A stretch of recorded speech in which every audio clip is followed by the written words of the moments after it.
айыптоо тараптын дагы ошол көрсөтүлгөн экспертти дагы келбей койду. Биринчи райондук соттук инстанцияда 3 эксперт ушу сотко келип көрсөтмө беришип, ооба өздөрүнүн экспертизасында көрсөтүлгөндөй массалык башаламандыкка чакыруу бар экен деп айтылат. Макул, массалык башаламандыкка чакыруу бар экен. Анда массалык башаламандык деген эмне десе, буну эми мындай бир митинг-ситингге чакыруу деп айтты. Макул дедик. Анда массалык башаламандык мына жазык кодексинин 278-биринин 1-бөлүгүндө так көрсөтүлгөн массалык башаламандыктын элементтери, признактары. Өрттөөгө чакырыктар барбы? Бул кишилердин өрттөөгө чакырыктары бар экен? Жок, андай да жок экен. Зомбулукка бар экен? Жок, андай жок экен. Кайсы жеринде бар? Жок, жок. Мамлекеттик бир ишканаларды басып өрттөөгө бар экен? Жок. Куралдуу күчтөрдү колдонууга бар экен? Жок. Деп кайтара массалык башаламандыктын элементтерине келгенде бирөө дагы жооп бере алган жок, урматтуу сот. Ошон үчүн бүгүн дагы келбей жатат. Ошондо дагы келген эмес. Көпкө чейин чакырып, анан келип жооп бере албай бердип кетишти. Урматтуу сот, тийиштүү документтерди бердик, өзү дагы тастыктап берди сотто. Мен эксперт эмесмин. Эксперттикке болгон сертификатка ээ эмесмин.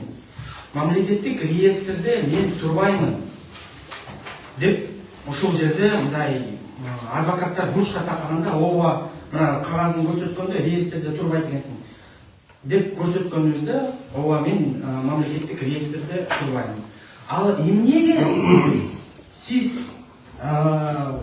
кол койдуңуз эксперт катары десем, мен кол койгон эмесмин. Урматтуу сот, иш материалдарын карап көрсөңүздөр, ошол жерде да сот айтты, эмнеге сиз калп айтып атасыз?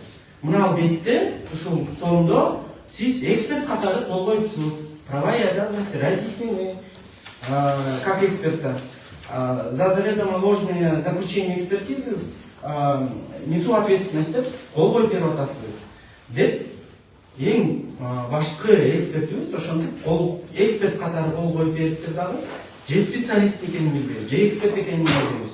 Урматтуу сот, мындай экспертизанын корутундулары жокко чыгыш керек. Сиздин көңүлүңүздөрдүн бөлүп кете турган нерсе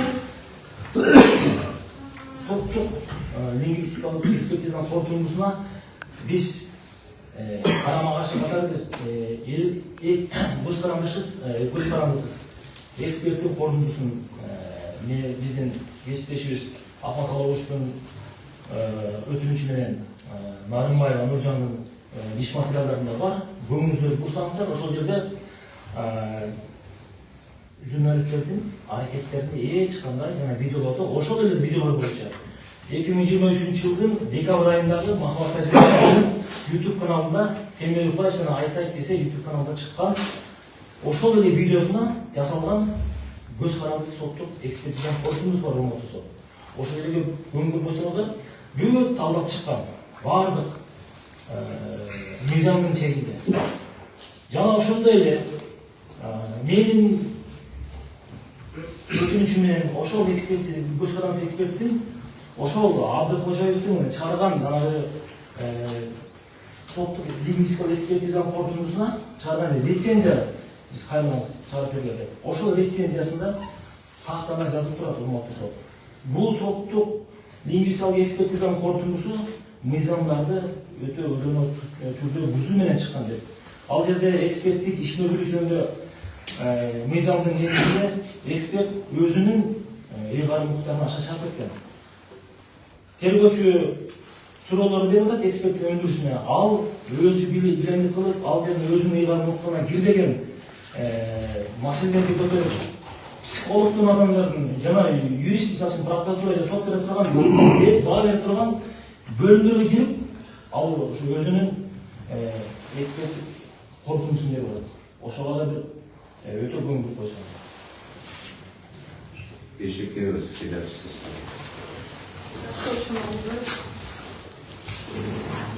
Teşekkür ederiz.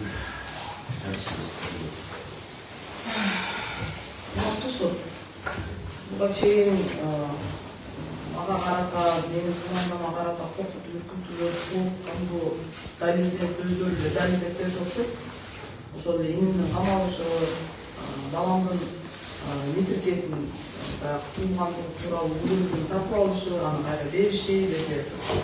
Анан мына иш козголгон учурда иш козголуп бизге ошол бизди кармап аткан учурда дагы көп мыйзамда ошол эч кандай соттун кандайдыр бир өкүмү жок, обуз жүргүзгөнү жана ошондой эле бизди келип таң атпай саат 6да эч кандай баягындай эмне деп коет, повестка жок эле бизди чакыргандыгы, мисалы үчүн ага чейин мага дагы Назира Нарматова мени сотко бергенде повестка берилип, кадимкидей мыйзам ченеминде иштер жүргүзүлгөн. Мына ошондой дагы мыйзам ченеминде эч бир иштин жүргүзүлүшүн көргөн жокпуз. Анан качпасак деле качты дегени, ошол жерден бизге психологиялык, моралдык жактан басым, кысым жасаганы, коркутуп үркүтүүлөр эч кандай тиешеси жок эле. Мурун кеткен биздин мурунку сотрудниктердин баарын камап келиши, анын ичинде менин өзүм бир тууган инимди камап келиши, жана көп деген ошондой эле ушул эксперттер, ушул следователь Жакеков, Тубанбаевдин дагы мага карата жанагындай коркутуп үркүтүүлөр, мына ошонун баарын, мен айткан сөздөрдүн баардыгын өздөрү мына бир жыл ичинде далилдеп, тастыктап беришти, өздөрүнүн жүрүм турумдары менен, сөз менен айтпаса дагы, жашыруун болсо дагы. Анткени ошол 11 кишинин камалышы, анын ичинде Алексей Гавриловдун белгисиз себептерден каза болушу, ал дагы ошол күнү чыгармалган күнү ошол суда жүргөн, аны да коркутуп үркүтүп атышкан. Ошол эле менин бир тууганым Максат Тажиев уулунун камалышы, 3 ай отурганы, ошол эле Алмаз Тимиров менин уулум, баламдын эмне үчүн ошол тергөө иши жүргүзүлүп жаткан учурда соцфонддон келип, жанагындай опекадан келип, бала кароосуз калган жокпу, кимдин кароосунда деген жанагындай үйгө барып, по прописке барып, баланын чоо жайын сураган эмес дагы, анан ошол жерден эле кимге баягы соцопекага эметилеби, кайтарылабы же карайтуучу киши барбы деген дагы эч кандай мыйзам иштери жүргүзүлгөн эмес да, эч ким барган эмес баланын акыбалын сурап. Анткени атасы да депорт болуп кеткен, энеси түрмөдө жатса, бул баланы ким карап атат, кимдин кароосунда, өлгөн жокпу, жашап атабы, ооруган жокпу деп эч кандай соцопекада барган эмес. Бул мыйзам бузуулар дагы ошол эле прокурордун, следовательдин, тергөөчүлөрдүн бизге кандайдыр бир себепсиз, белгисиз иштерди токуп салганы, ушул күнгө чейин бир жыл ичинде эгер биз ошондой массалык башаламандыкты уюштуруп жаткан болсок, биз камалганда деле бизди колдоп чыккандар болбоганда, массалык эмелерди башаламандыкты уюштуруп же чакырыктарды жасап, жана ошондой эле дагы эмне дейм, ошол эле эксперттердин сот залында, Ленинский сот залында мен суроо берип атам. Ошондо Масалиевдин кечеки айтып чыккан сөзү да чакырыппы десем, эч кандай изилдөө иликтөөсү жок эле, ооба деп чыгып атат. Мага ошол жерден спонтанно жооп берип атат. Жана ошондой эле көп алардын биздин суроолорубузга жооп бере албагандыгы, аягында акыры качып кутулгандыгы, бүгүн дагы мына келишкен жок. Мына ушундай күмөн иштер мыйзамдын тескерисинче бузулушу, мыйзам сакталган жок. Биз ушу бир жылдан бери бир дагы укугубуз сакталган жок, мыйзам дагы сакталган жок. Тескерисинче тебеленип жатат. Но ошол мыйзамдын, конституциянын гаранты ким? Президент өзү. Мен эмне демекчимин? Мен толугу менен күнөөмдү мойнума алган жокмун, жана кандай кылмыш иши козголуп жаткандыгы тууралуу да эч кандай эч нерсе түшүнгөн жокмун. Жана мага коюлуп жаткан, менин командама коюлуп жаткан айыптар менен такыр макул эмесмин. Бирок мен муну унутпаймын. Кудай бар. Кудайга аманат койдум. Кудай бар. Жүргөн болбосо жүргөн, эми бул түбөлүктү деп ойлобоймун. Башынан айтып кеткендей эле, түбөлүккө эч ким баш тиймес, аны түшүнбөй коюу жакшы эмес. Не дождётесь деген Акылбек Жапаров өзү каалоосу менен кечээ 16-сында отставкага кетти. Бирок мыйзамдан дагы адамгерчиликтүү өйдө экенин билбашыбыз керек. Баарыбызда бала бар, баарыбызда ата-эне бар. Биздин болгон аракетибиз, умтулуубуз бул мамлекетке болгон салым, кошуу өнүгүү өсүү. Элдерди агартуу, мыйзамдуулукка үйрөтүү, ушул СИЗОдо отуруп дагы биз эч кандай мыйзамды бузган жокпуз. Тескерисинче элдерге адамгерчиликтүү менен мыйзамды сактоону гана үлгү кылып көрсөтүп келдик. Калганы Кудайга аманат. Албек. Урматтуу сот, менин эркиндикке болгон үмүтүм нагыз өзүлүк. Себеби биз 11 айдан ашты, камакта жатабыз. Ошол учурда мыкаачылык менен адам өлтүргөндөр, мыкаачылык менен зордук зомбулук кылгандар, талагандар, тонгогондор биринин артынан бири кармалып, кайра сот аркылуу окууга чыгып кеткендердин да күбө болуп кетебиз. Ал эми биз болсо билбегенди кылбагандар кылдырылып камакта жатабыз. Ошол себептен мен өзүмдүн эркиндигимди жана менин жанымда алган эркиндигин сиздерге, ал эми сиздерди Аллахка тапшырам дагы. Бизди акыйкаттуу адилет чечим чыгарып, актап берет деген ишеничим бар. Жана биздин эркиндикке чыгуубузга себепчи болот деп ишенем сиздерге. Ал эми агыр уруксат берсеңиздер, жактоочуларым энем десекчи, чындыгында энемдин акыбалын мен телевизордон гана көрдүм. Эгерде адилетсиз чечим чыгып мындан ары дагы камакта кала турган болсом, эмекем менин жүзүмдү көрбөсө дагы үнүмдү угуп койсун. Үнүмдү мына журналисттер аркылуу жетет деген ишеничим бар. Байкуш апам мени күтүп жаткан чыгар. Балам жейттеп таптуу түрөн каткан чыгар. Бийик күндө уясына апам үчүн бир башкача муңдуу болуп баткан чыгар.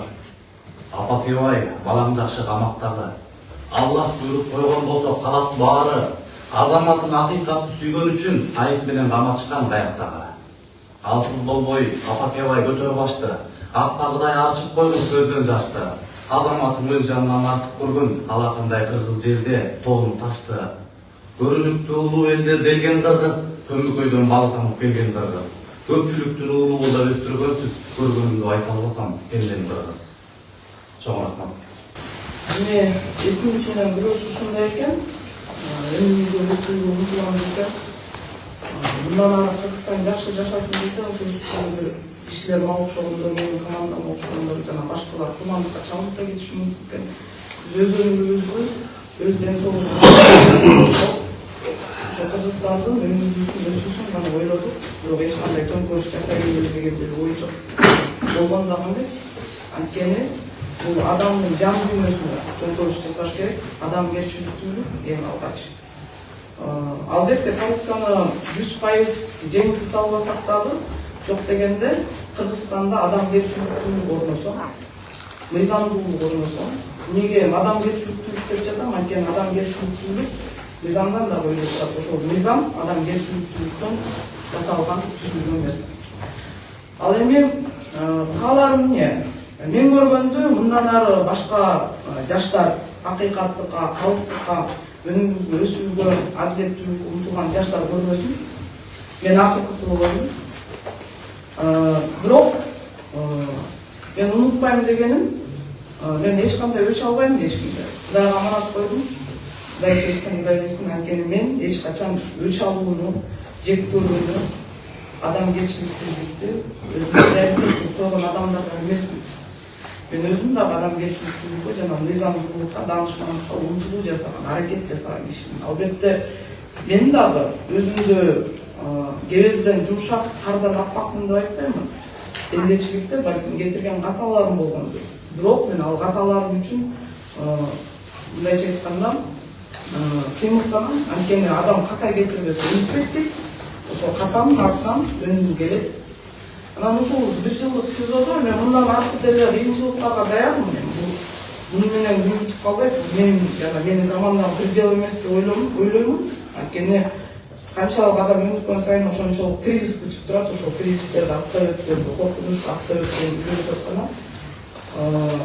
Мен ойлоймун, ушул 1 жыл ичинде өткөн коркунучтарды аттап өттүк. Бул жерден дагы бир сабак эрктүүлүктү, бүткөндү, сабырды өздөрүштүрдүк деп.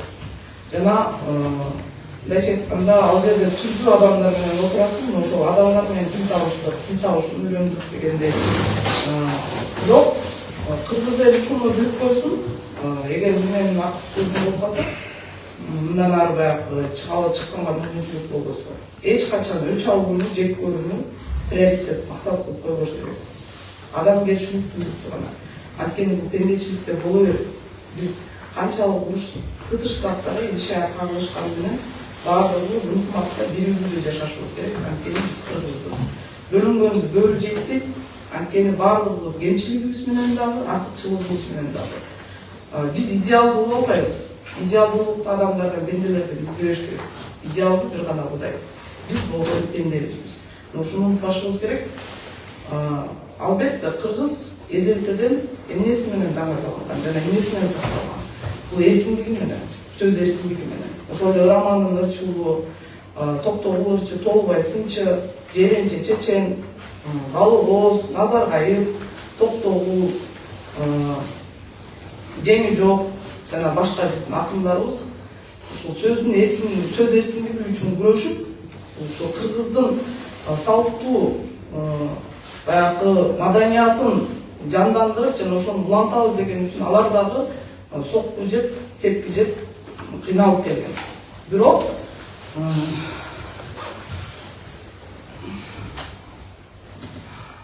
кечиресиздер, мен баягы азыр баламдын интервьюсун эстеп кеттим.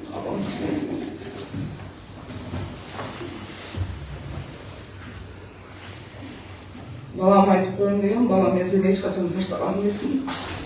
Сени жакшы көрөм. Болгону менин максатым сен өнүккөн, өскөн элде жерде жашасың деген. Анткени убагында мен да кичинекей болгом, убагында ач болгон күндөр болгон, убагында конокко нан жеш үчүн барган күндөр болгон сага окшогон кичинекей жана Кыргызстандын келечеги кыйналбасын. Жакшы, калыс, адилеттүү жашоодо жашасын. Жана ошондой эле ушул зөкүр, өзүнчүл, каниет, жемкорлор биздин элди бөлүп жарып, мамлекетибизди жок кылып, сен эркин, өз мамлекети бар, өз жери бар, эли бар, ата тээги бар, жаран болуп чоңоюшуңду каалаган үчүн эле мен бүгүн сен үчүн жана сага окшогон кичинекей перзенттердин укугу, алардын өнүгүү өсүшү үчүн күрөшүп жатам. Эч качан ойлобогом, мен сени жаман көрөм. Бул амбиция эмес. Бул бөлүгү болгону умтулуу. Бул Кыргызстандын өнүгүшү үчүн. Ал эми эгер кокус сен да чоңоесуң, бирок эч качан өчө албагын жек көргөн болгон адамгерчиликке умтул. Анткени бул ийгиликке умтулуу жолу өзүнчө болот. Азыр кризис баштанып көзөбүз. Убагында мен дагы атамды жоготтум, бирок атам жок жашоом болбойт, бирок жашаса болот экен. Эгер кокус зөкүрү менин ден соолугума, өмүрүмө кандайдыр кол салышса, мен тайбаймын, мен калыстык үчүн до конца деп коюп күрөшөм. Адилеттүүлүк үчүн. Кыргызстан өнүгүш керек, өсүш керек. Анткени коррупция бул бойдо кете бере турган болсо, өзүнчө адамдардын саны көбөйө бере турган болсо, биз да мамлекетибизди, мекенибизди жоготуп алабыз. Биз эркин жашашыбыз керек десек, эркиндик үчүн күрөшсөк, биз биринчиден мамлекеттүүлүгүбүз үчүн күрөшүшүбүз керек. Ошон үчүн мен баламды жакшы көрөм, энемди жакшы көрөм. Жана ошондой эле баарыбыздар да адамгерчиликтүүлүккө умтулуп, аракет жасооңорду дагы өтүнөм. Эч качан өч албагыла, өч алуу менен приоритет коюп, максат коюп, ошону менен алдыга умтулбагыла. Анткени меркантильность деп коет, корыстность эч кимди эч качан жакшы калпат. Болгону адам болгону өзгөрүп ошол. Умтулуп эркин болууга, урундун сындын ордуна, талашып элдин талабын такабын жакын ордуна, караңгы жашоо корулан кабылдын түркүн ооруга, халкымдын сөзүн сүйлөйм деп камалдым темир торуңа. Зар болуп күндүн нуруна зарландым иштен буулуга, темир тор ичи арзыбай теңир тоомендей улуңа. Деп айтам дагы, урматтуу, эң башкысы үмүт жана ишеним. Калганы сиздерден болсун. Жана менин жактоштарым, адвокаттардын айткан сөздөрүнө толуккандуу кошулам. Конечно, наша вина абсолютно не доказана. Вся страна знает, что мы еще не виноваты. Вот. И это без сомнения, что вот, уважаемые коллеги, уважаемые гособвинители, вы останетесь в истории, да? Это зависит от вас, как именно остаться в истории. Потому что время всех рассудит, и время все расставит на свои места. Никто не будет забыт, и ничто не будет забыто. Все. Мен эч кандай күнөөм жок, далилде жок, мага көрсөткөн жок, айтып берген жок. Жактоочулар болду. Клиенттерimiz Конституцияның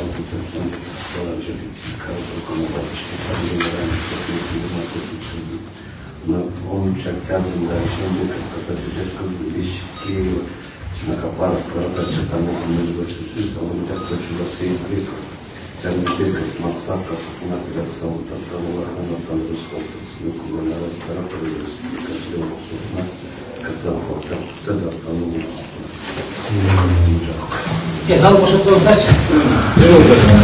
Махаббат seçim boyunca yayınlanırsa. Konuşsat